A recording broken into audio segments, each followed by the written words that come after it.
You're now listening to the Fullerton Unfiltered podcast. Straightforward, no nonsense business advice. Completely unfiltered. Grow your business. Grow your life. Now, here's your host, Brian Fullerton. Hey, what's going on, guys? Welcome to another episode of the Fullerton Unfiltered podcast. It is your host, Brian Fullerton, here hanging with you guys, and a good morning. We are super excited about changing things up. We've had so many of you guys on the podcast here lately. We've earned the thick of it with our shop tours. We've had a bunch of great guests on from different companies. Of course, great guests on from the other guys that have green industry businesses. Things are booming this time of year, so I'm always grateful to have great guests out there. This young man's actually taking a quick break. He's mowing pretty much all North Carolina. He's got a lot going on, a lot on his calendar. So, Mr. Jackson, welcome to the Fullerton Unfiltered podcast. How are you doing this afternoon? Doing well, Brian. How about you? Good, brother. Good. It's busy this time of year. We're slinging mulch, double cutting, mowing tall grass, and never a dull moment, man. And the submission forms are still coming in. So it's busy season. How about you guys? Same thing, man. We are slinging mulch, cutting grass, and it is busier than it ever has been. Super blessed to have it be that way, especially since the first 2 years of business are rough, as you probably know. So, super glad to be busy this year, and we're looking forward to a good season for sure. Love it, man. Love it. Well, before we jump, on into it and hear a little bit more of your story, I love getting you guys on, hearing your background, how you guys got started in the green industry, what you guys are excited about, passionate about, focused on, what's the vision, But before we go too far, down the rabbit hole, you're a newer guest to our show. So if you can, take it from the top for me. Give me your full name, where you're working out of, how old you are, maybe like 2 minutes on how you got started. And I just want to make sure that we get a little formal introduction so everybody knows who you are and what you're putting together, man. Yes, sir, Brian. I appreciate it. My name is Jackson Renegar. I'm 19 years old. My company is Renegar Brothers Lawn and Landscape, and we're based out of Wilmington, North Carolina on the East Coast. We love it. We love doing what we do every single day. I started when I was super young, 14 years old.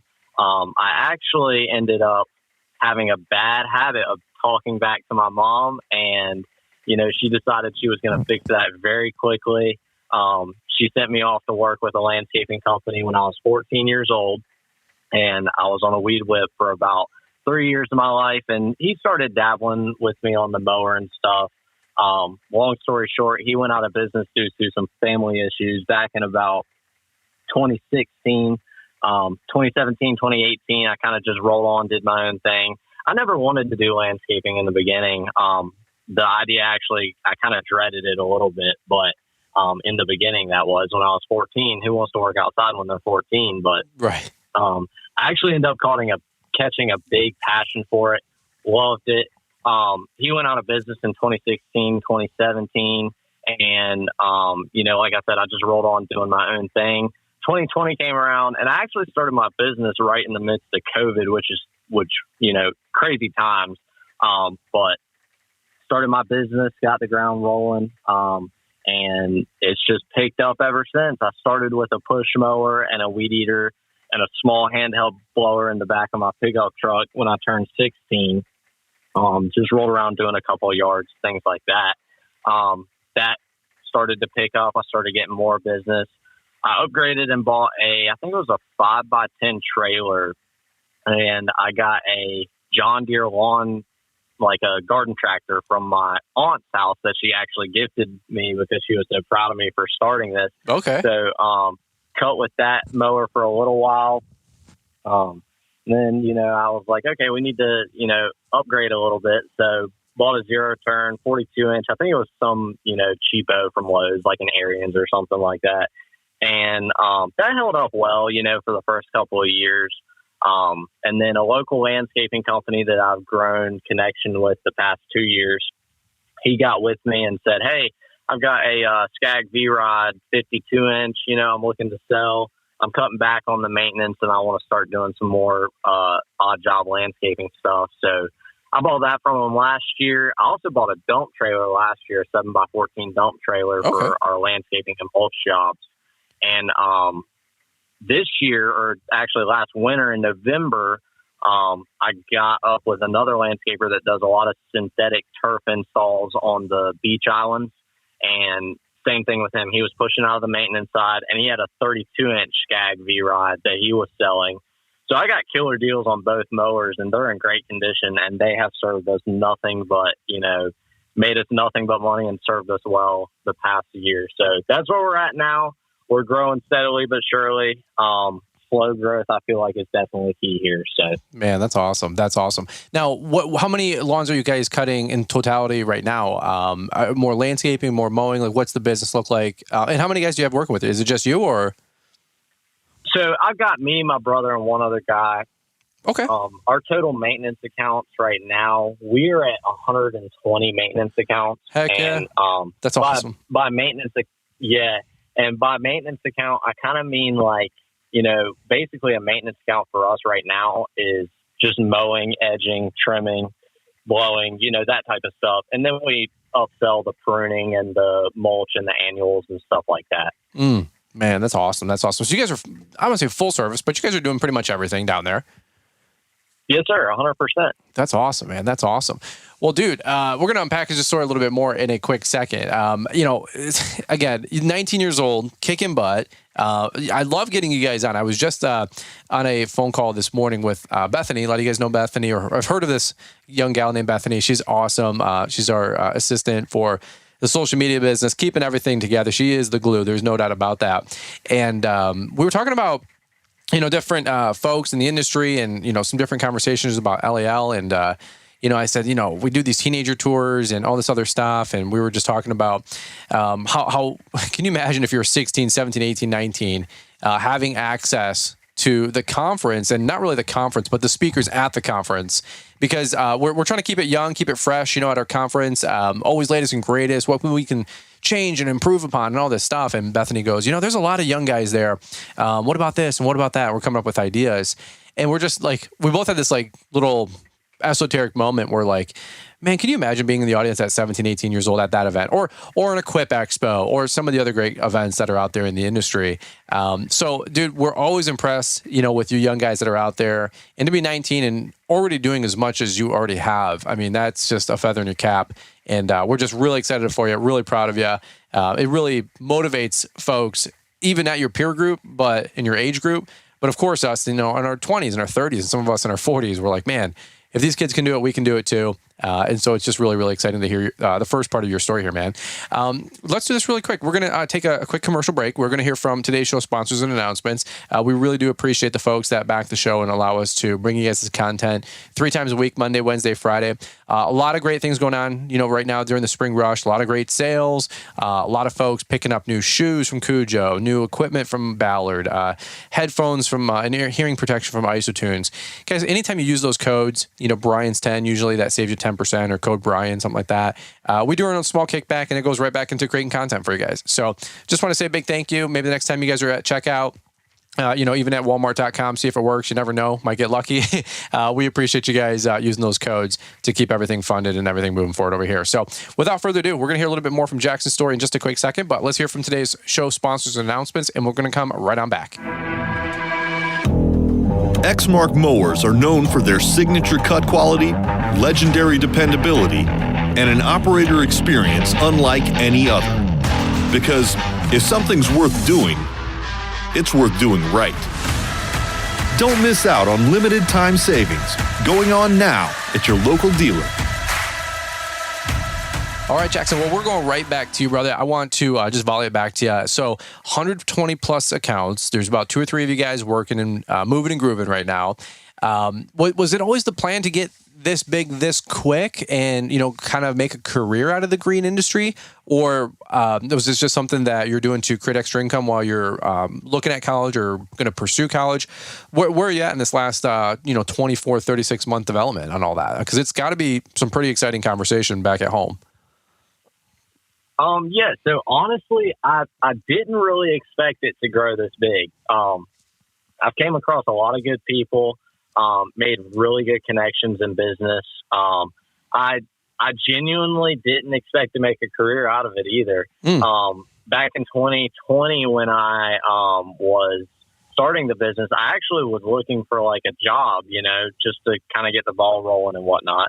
And I don't know if it was COVID had everything wigged out, but I couldn't find a job.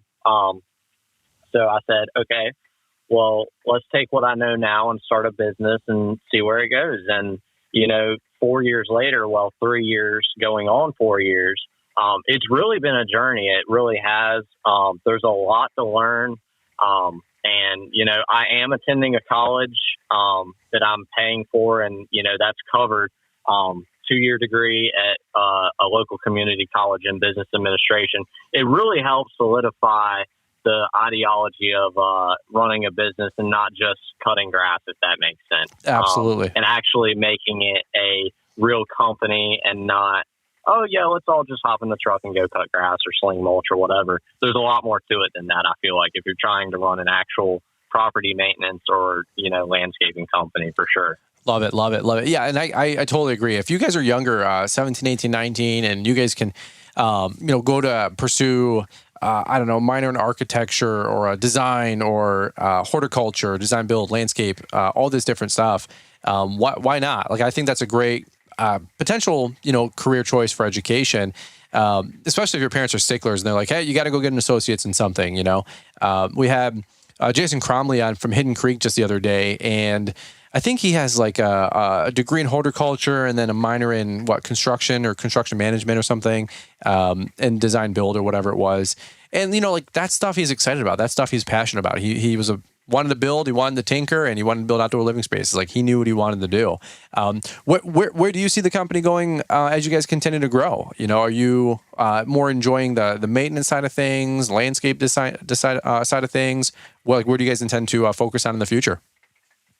Honestly, I'm not really too sure right now. We're loving our maintenance right now. We love it to death. It's cut and dry. It's super easy to do. Really easy to promote. I don't find as much of a margin in the maintenance side as I do the landscaping side. You were mentioning horticultural degree, and along those lines, my brother is actually attending the same community college that we have a landscaping program at, and he is currently enrolled in the landscape design and construction class. Oh, cool. So he is, just hammering that out, and he can name you any plant in a coastal landscape, and he does designs. He does, and keep in mind he's 17, just like you were saying. Wow, we're really young, so I mean, he's just impressed me beyond all other measures so far. But yeah, I really like our maintenance right now, but like I said, I do feel like there's more of a margin in the landscape, construction and build side. And eventually I do want to get into a little bit of that. Right now it's kind of hard with school going on and whatnot. You don't want to get too in depth doing that stuff because that stuff takes a lot of time. There's a lot of moving parts in that for sure. Yeah. Dude, that's awesome, man. And I agree. Like, you guys are young, you can still mess up, you can still make mistakes. Of course, you're going to make some mistakes the rest of your life, but you got nothing but time to recover from them when you're 17, 18, 19 years old and still feeling out what your passion is, So, and that's awesome. Talk to me about equipment. What are you guys using down there in North Carolina, man? Are you guys rocking, I think you said Skags or? Oh yeah. Right now, man, I'm a Skag person myself. I don't like to use any other mower. I honestly, once I hopped off that Lowe's cheapo that we had back in, 2021, 2022, and I got on a Skag V-Rod for the first time, it was like, man, we are living the dream. This makes it less of a chore and more of a, fun thing to do. Yep. The guys love the Skags, and then we're running steel handheld equipment. So we have, a couple steel blowers, steel 111 trimmers. I just recently got a new 96 edger because, our previous one locked up on us mid cutting a yard. And, you get that stuff too in business, there's the tough times and then there's the good times. Like I said, buying that Skag and getting all your new equipment, that stuff is really achievable. And then, last year I upgraded so we had a 01 Ram 2500, great truck, started having issues. So last November, I bit the bullet and sold that truck and bought a 2020 GMC Sierra. Oh, cool. And then we have a 01 F350 for pulling the like a big old monster diesel truck, and we pull the dump trailer and can haul ridiculous amounts of weight with it. which is what you need, honestly, because some of these yards, man, in Wilmington, we're pushing 10, 12 yards of mulch at the time, maybe more for one, residential property. You got to have a big trailer to carry all that around for sure. So yeah, it's funny you say that because we're on the cusp of getting a dump trailer. If not a dump trailer, dump truck for sure, and or maybe both. We're starting to move way more into mulch and landscaping with a second crew, third crew, and so that's wide open. Some of you guys saw Bedell was on the video on YouTube a couple weeks ago. And he's got I think a 550 regular cab with, the Monroe dump, whatever it is, maybe a 6-yard, 8-yard kind of capacity. Nothing super crazy. It's not like the switch and goes where you get like 10, 12 yards or something on the extended body. But I think that's a necessity, man. And or like you said, a dump trailer pulling 10, 12 yards of mulch at a time. That's a no brainer. Are you guys, what are you getting for a yard of mulch down in North Carolina installed, if you don't mind me asking? Are you guys north of $100 or how's the market been for you guys over there?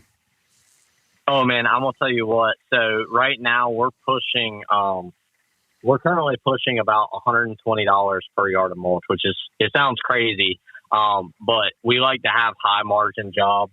I kind of got tired of doing these jobs for people that were either wanting it done for cheap or just didn't want it done at all for the price we had it at. And that's to the point where I would walk away. But those people you find in the long run become, the worst headaches ever, almost like you got to carry a little bottle of ibuprofen in your truck. So, and that's not what you want at all. That's awesome. Yeah, those people I just kind of push away. And we like to stay high margins. That way we can do the job that, the great job that we know we can do. And, we won't have a headache with the client and we can leave that job knowing we did a great job. And, you start pricing out cheap stuff and then you're sitting there rushing and trying to get through the job as fast as possible. Stuff just doesn't turn out as good. We like pricing things right, making it right. That way we can take our time and all you're doing is working. It doesn't become let's get this done as fast as we can. I totally agree. And you got to make money on it, dude. Like that at the end of the day, we've been pricing our mulch a little differently because it's an LMN now. And we used to do, hey, $125 a yard installed. Now I'm like selling my mulch for like $42. The labor is entirely different. The equipment and overhead's entirely different. So we come to the same number. It's just broken down entirely different versus, hey, 2 guys, 1 yard or 2 yards of mulch per hour per guy. Labor, mulch, material, and then maybe some disposal fees or delivery fees. It all shakes down to the same thing, but our mulch prices have gone, I don't say through the roof, but I've probably ratcheted those up another 15 to 20, 25% this year. And we're still getting all the yeses in the world, which is crazy. Makes me wonder how long I've been, and we're still north of $125, quote unquote, per yard installed. So I know I do a YouTube video and some guys are like, we do 150, 160. I'm like, man, if you can get it, freaking awesome. And then I got other guys like, man, we're at $60 a yard. Everybody, all the lowball guys. And it's just like, hey, man, can't help you with that. Go niche down in something else instead, But I'm excited to hear that you guys are getting some pretty good pay on your mulch down there. So do you guys do any pine straw? I know you guys are like in that transition area down south. Is that a thing by you or is that more like Alabama and Georgia? Oh, yeah. Gosh, man, you wouldn't believe the amount of companies and people that put out pine straw. Really? Typically, you upsell it as an additional service, and you typically put it out twice a year.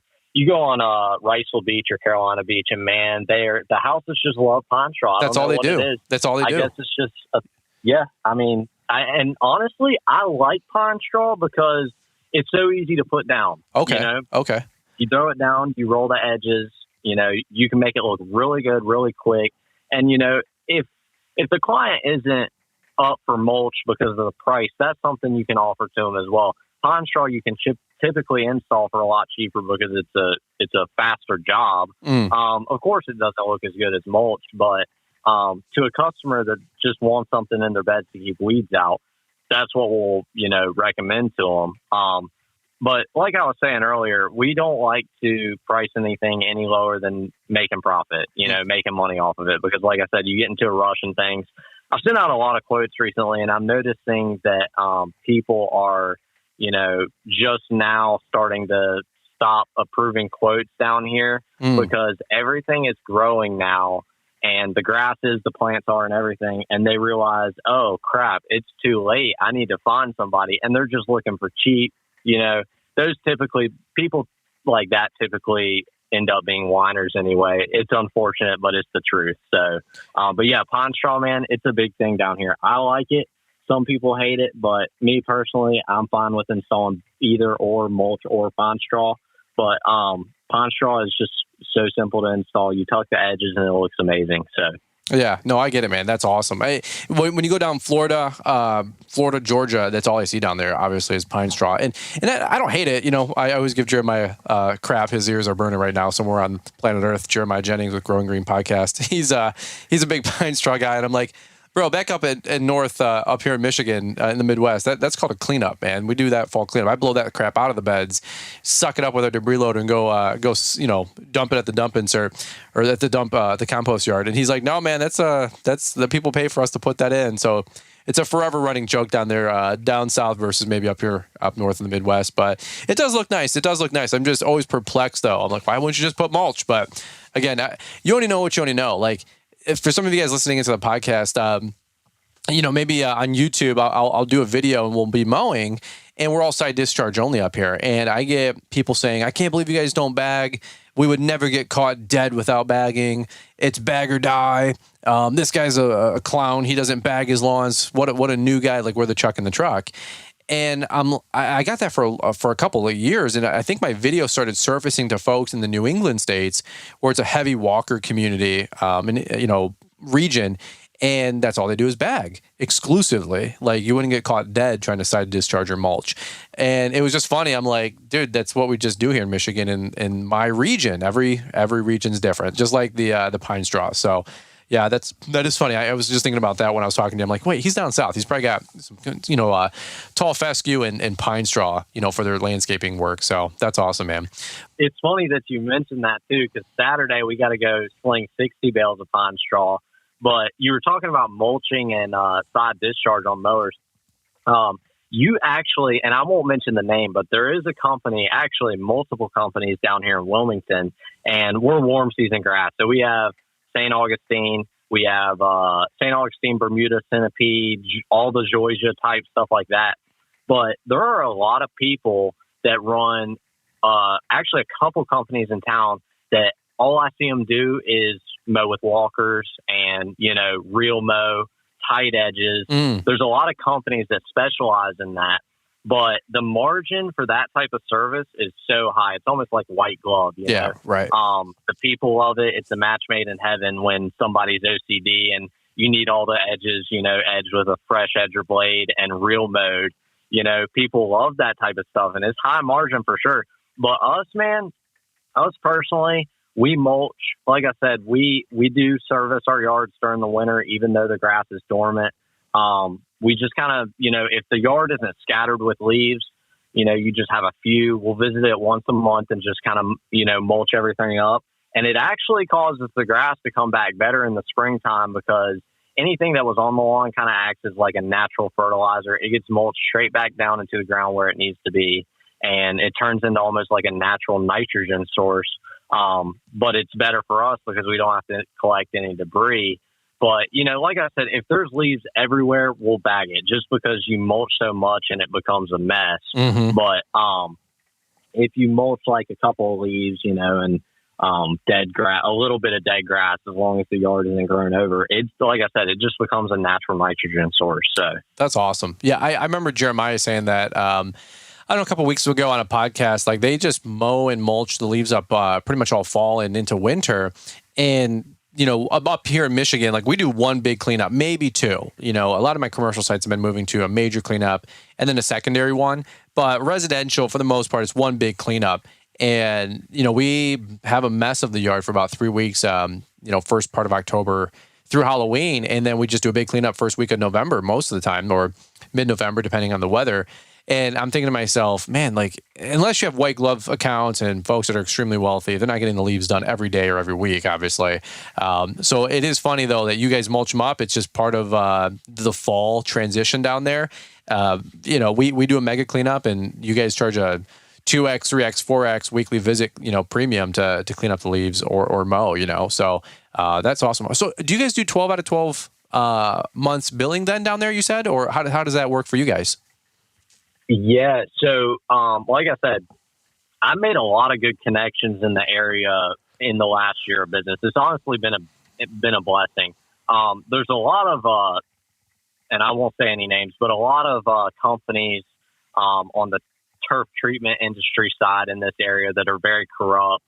I don't know why, if it's just this area, if it's just the way they treat the warm season grass, but I met a really good turf treatment guy, does an amazing job. So he does a lot of our yards, but we were mentioning turf treatment. What were we on? What topic were we on? Sorry, I lost track. Yeah, no problem. 12 out of 12 months, like invoicing and billing, and you said you met some great people. Yeah.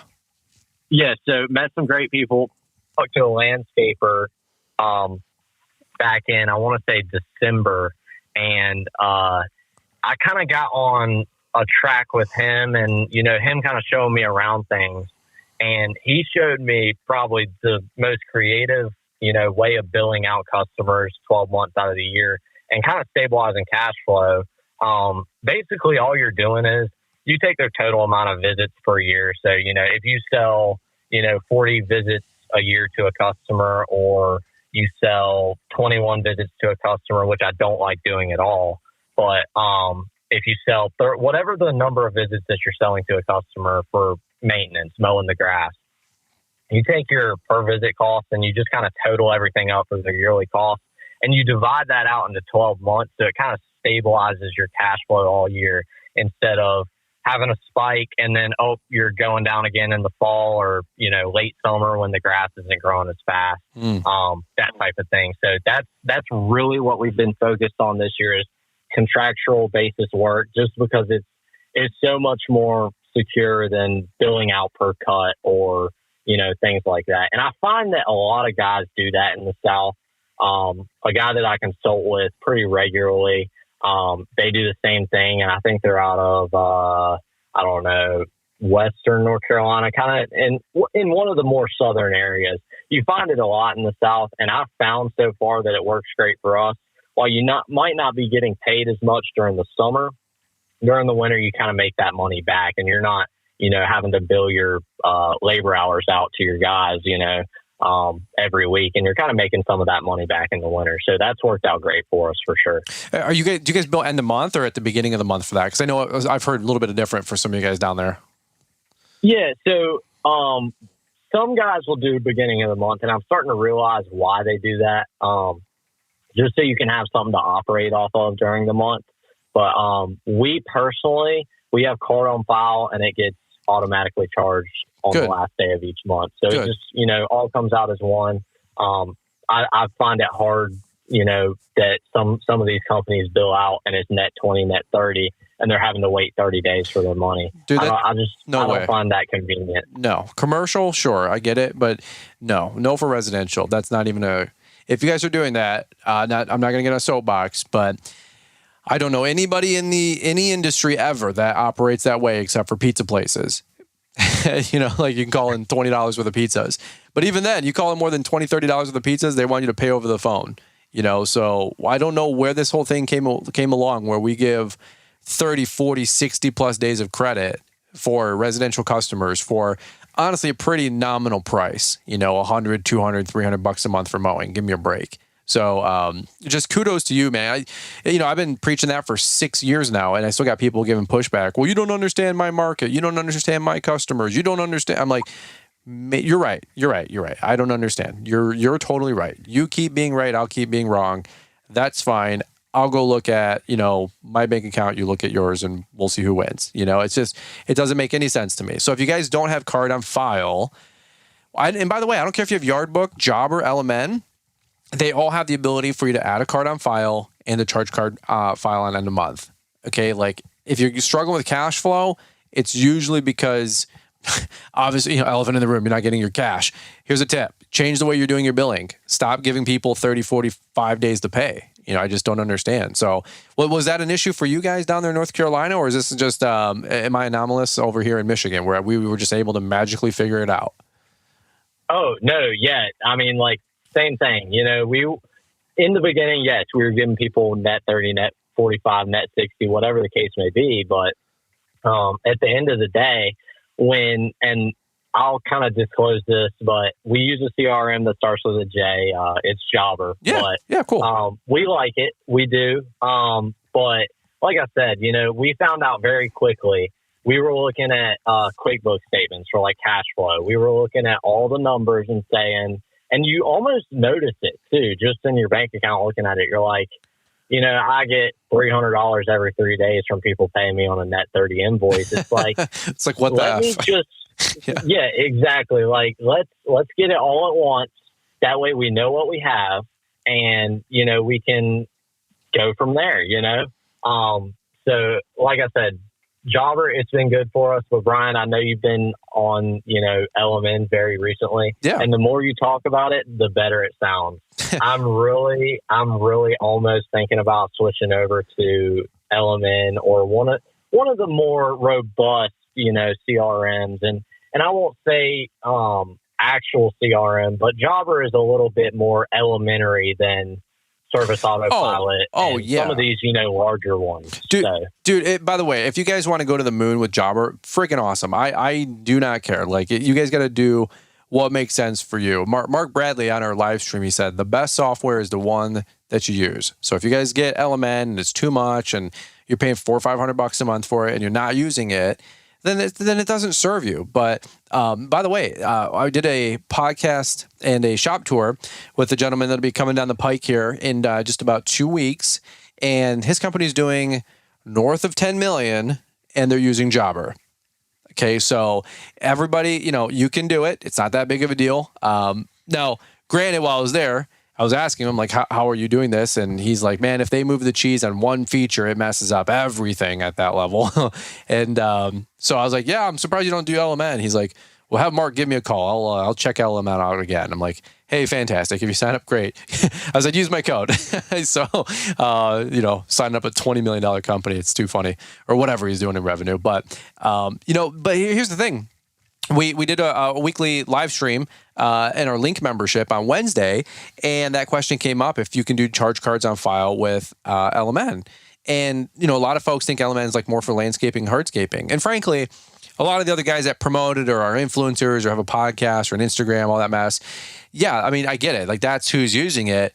But Jeremiah Jennings and myself and a couple other guys, I'm like, that have maintenance more focused or centered businesses or do more snow. Hello, like Mark Bradley was doing 50 million. He had millions of dollars in maintenance, So yes, you can absolutely use it for mowing and scaling a maintenance-esque company for lawn and snow, not just landscaping, hardscaping guys. So if you ever have questions or want to see how that's done, I did a 35-minute share screen showing exactly how our entire LMN account was set up yesterday. About a week ago now at the time of this recording. And I just saw light bulbs going off. And again, not here to give you guys a pitch to join LMN. I'm just saying, if you're looking to grow, get a better handle on your numbers, and LMN does it for you, awesome. If you want to ride Jobber or Yardbook or whoever else to $1 million, $2 million, $5 million, freaking do that. Just make sure you guys use whatever that you're signed up for and you're paying for. So that's awesome, man. But I'm excited for you. And by the way, the Jobber team is just really, really kind. They support a lot of community events, and anytime more of their money goes into more of my friends' money, then I'm always a big champion of that. So at the end of the day, and your guys' money that are out there or pockets that are out there. So yeah, good rant there, buddy.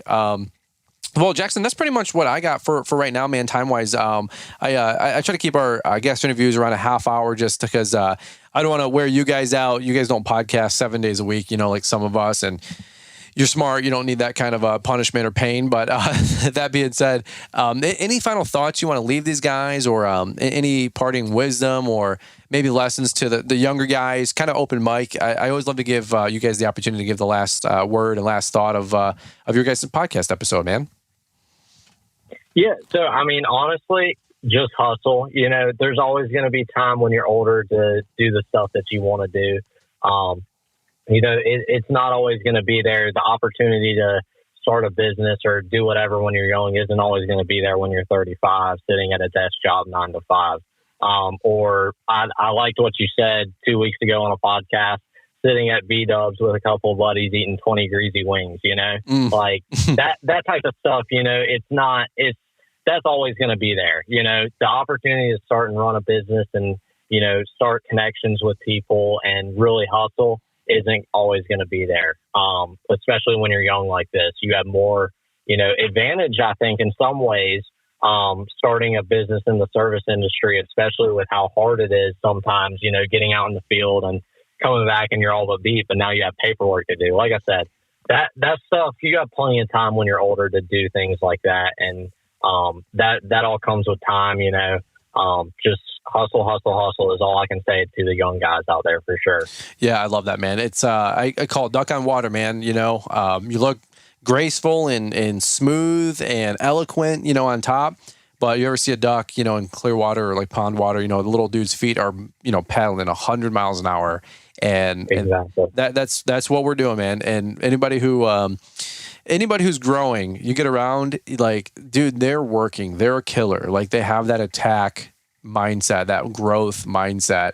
And that's okay to have, by the way. That's exciting to have. And I implore anybody who wants to change their stars to go out there, make a name for themselves. And yeah, dude, exactly what you just said. Go hustle, go make it happen for yourself, brother. So I love it, man. We'll button it up, man, with the good old, where can people find you? You can find me on Instagram, Facebook. That's really all I've got going on right now. I've considered starting like a little bit of YouTube stuff on the side, but don't really have the time right now with school and everything. But yeah, Instagram, Facebook, Renegar Brothers Lawn and Landscape. You can find me all over there. Like I said, just basically kind of any common social media sites. We do have a website. You can look us up and find us that way as well. So. Love it, man. Love it. All right, brother. Well, hey, we'll keep the hammer down. Keep enjoying that beautiful North Carolina sunshine weather. I think the stat was you guys get 200 days of sun and something like that. A buddy was telling me once. And in Michigan, we get 200 days of clouds. So, yeah. Gosh, gotta love it. So I love North Carolina. It's beautiful. I was telling you before we hit record, even back in the day, I told my wife, I said I wanted to, move down south, maybe move to a red state, Carolina, Texas, or Florida. I said Texas is kind of wild and changing. I said Florida, I love it. North Carolina was beautiful. It's kind of a halfway point, but too much humidity. My wife has naturally curly hair, so if she goes outside, poof, she's gonna. With the humidity, just her hair's going to go wild. And, the makeup for the ladies, I can only imagine. So she's like, I can never do North Carolina. It's just too hot. So, I guess that kind of trimmed it down to Florida one day where we'll get a condo and, invite you guys all down. We'll all hang out down there, man. But North Carolina, absolutely beautiful, man. And congrats on the growth and wish you guys nothing but the best in the future, man. Yes, sir. And I just want to say one last thing, Brian. I really do appreciate you for having me on this podcast, and hopefully we can get together again and do another one. I love it, bud. We'll keep it going, keep it growing, man. And we'll check in every 6 months to a year. We'll get you back on the show, and we're going to follow your success, man. Absolutely. Awesome. That sounds great. Cool. All right, brother. All right. Well, guys, thank you so much for listening to this episode of the podcast. Hope you guys are, again, doing the same thing we're doing, man. You guys are out there living the dream. You're in business for yourself. You're self-employed. If you are not enjoying what you're doing, shift gears, man. Cancel that headache customer. Buy that mower that keeps, the other one that keeps breaking down. Buy a new one. Sell off something that you're not liking or don't want to do anymore. Guys, you are in control of your own destiny. And, like Jackson was saying, man, go out there, hustle, and make a name for yourself, and you guys can make it happen too. So we love you. Always thinking about you. Always care about you guys. Hope you guys have a great rest of the day, great rest of the week, and we look forward to catching up with all of you guys here on the next one. Exmark mowers were born to deliver legendary reliability, signature cut quality, and stubborn durability that refuses to give in. Because, like you, Exmark mowers were built for this. And there's never been a better time to save big on Exmark mowers. So hurry into your local dealer. In the world of lawn care, success hinges on managing expectations. At Lawnpreneur Academy, we get it. Our commercial lawn contract is the tool that every pro needs. It's not just about mowing lawns, it's about clear communication and rock-solid agreements. Our contract covers it all, from seasonal upkeep to handling surprises. With customizable features, it's tailored to fit your business like a work glove. No more misunderstandings, just smooth sailing toward success. Get the Lawnpreneur Academy's commercial lawn contract today and solve one of the biggest pain points in your business. The link is in the show description. Thanks for taking the time to listen to the Fullerton Unfiltered podcast with Brian Fullerton. We hope you enjoyed this production. If so, please consider leaving us a 5-star review for the show. While the techniques and ideas presented here are designed to help you grow a more successful and profitable business, no one can guarantee these results for you. We want to emphasize that entrepreneurship is not easy, and the ideas presented here are just the opinions of Brian Fullerton and his respective guests. No one can guarantee success for you. That being said, we hope the ideas presented here help you and motivate you to go on out there and crush it with your own business. Fullerton Unfiltered Podcast. Thanks for listening, and we hope to see you on the next episode. This has been a Brian Fullerton and Mr. Producer production.